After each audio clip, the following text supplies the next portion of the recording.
So you're looking forward to playing a Mega Man game, but you're not sure what to do? Well, here I am going to give a tutorial on the entire game. This game is relatively like a normal platformer, but however, unlike other platformers, the Mega Man games offer an obvious chance of freedom for stage selection. You don't in the sense that you don't have to complete the stages in a set order, like in other platformer games like Super Mario Bros. And Sonic the Hedgehog. In the sense here, the only way to progress further is to defeat all the bosses here.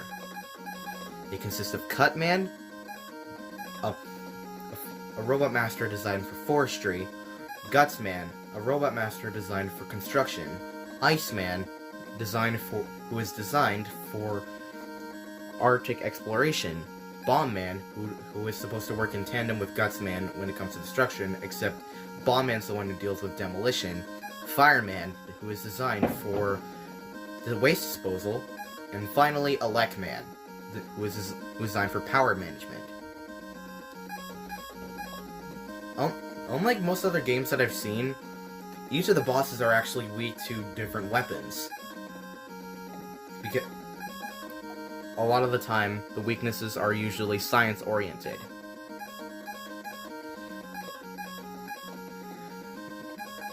But that being said, for having freedom for selecting different stages, let's go with Bombman first, as I recommend him as being your first target if you're a beginner.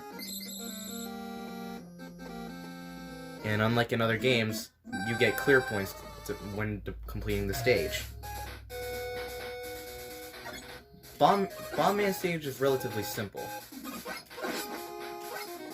It starts off with these enemies known as Kamidoma or fleas.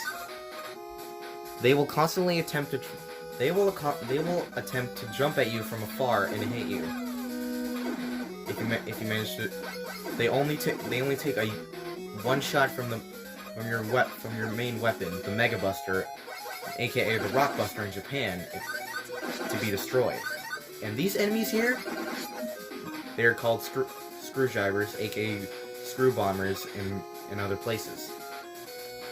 In the US.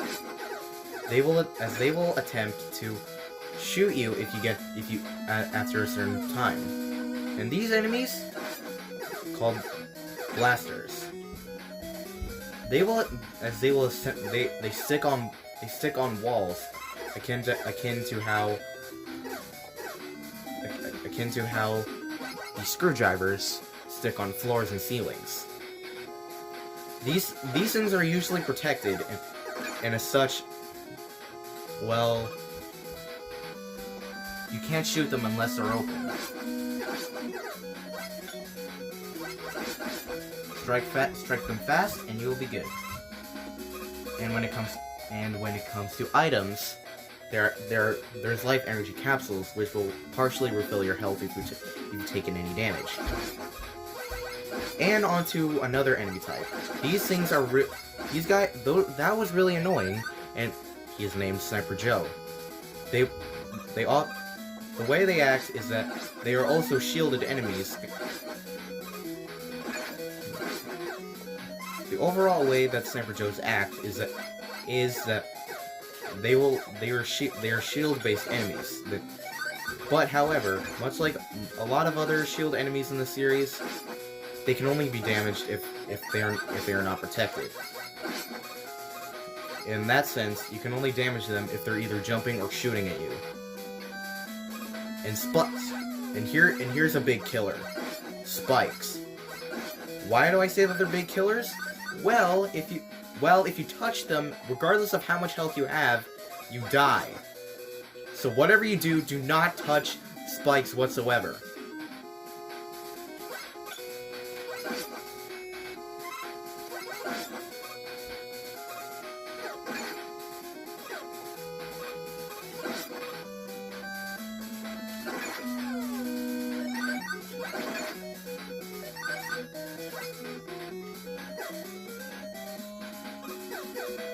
And here's another Sniper Joe.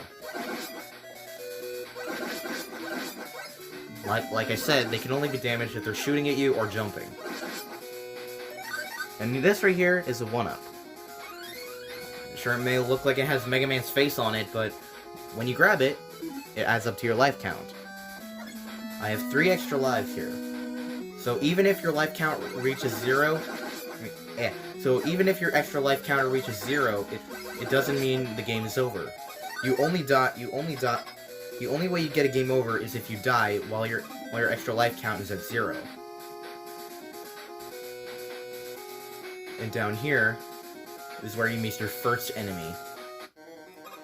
Bomb Man's a pretty simple enemy. He will simply jump around the room throwing bombs at you. The bombs themselves have an obvious range and they are practically very easy to dodge. However,